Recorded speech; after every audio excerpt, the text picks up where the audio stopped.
There is a version of you that they will never know. And I want you to sit with that for a moment, not in grief, not in the aching way you used to, but in something closer to wonder. Because they knew you then. They knew you when you still apologized for taking up space in a room. When you confused someone's tolerance for you with love. When you handed people the best parts of yourself and called it connection, even when they never handed anything back. They knew the version of you that kept the phone face up, waiting, that rehearsed conversations in the shower, that made yourself smaller, quietly, almost without noticing, so that someone else could feel bigger. They never got to meet who you became on the other side of that. And the other side was not pretty, was it? There were weeks that felt like furniture, heavy and impossible to move.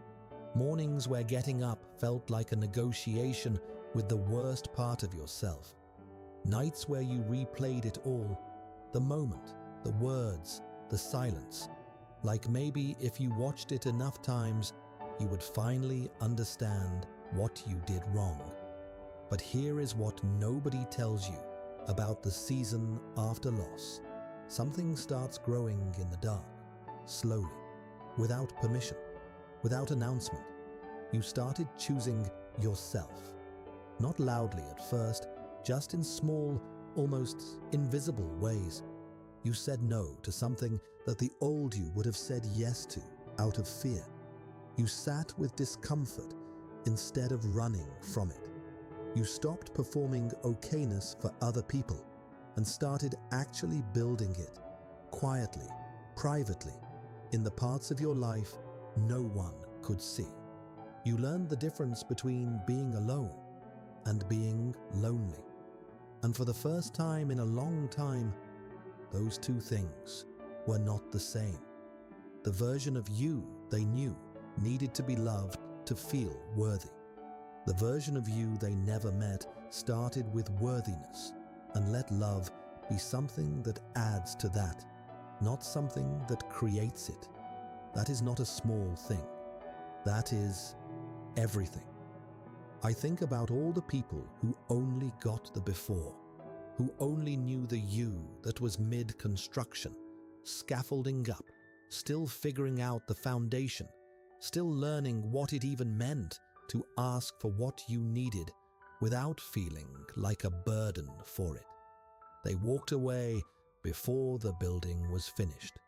And sometimes, if you're honest, you are grateful, because the finished version of you deserves someone who would never leave. Growth doesn't make a sound. That's the part no one talks about. It doesn't arrive with clarity and light.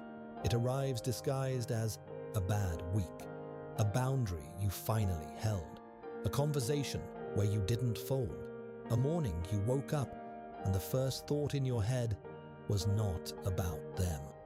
And then, one day, you realize you've been carrying less, not because the weight disappeared, but because you got stronger. So here is what I want you to remember. The heartbreak did not break you. The failure did not define you. The version of you that fell apart in that season was not the end of the story. It was the last chapter of the old one. And the person reading these words right now, the one who has been through it, who is still going through it, they never got to meet you. The real you, the grown you, the one who knows their own worth, not because someone confirmed it, but because you did the quiet, unglamorous work of finding it yourself. They never got to meet the version of you that stopped waiting to be chosen and started choosing. And honestly, that's their loss. Carry that with you.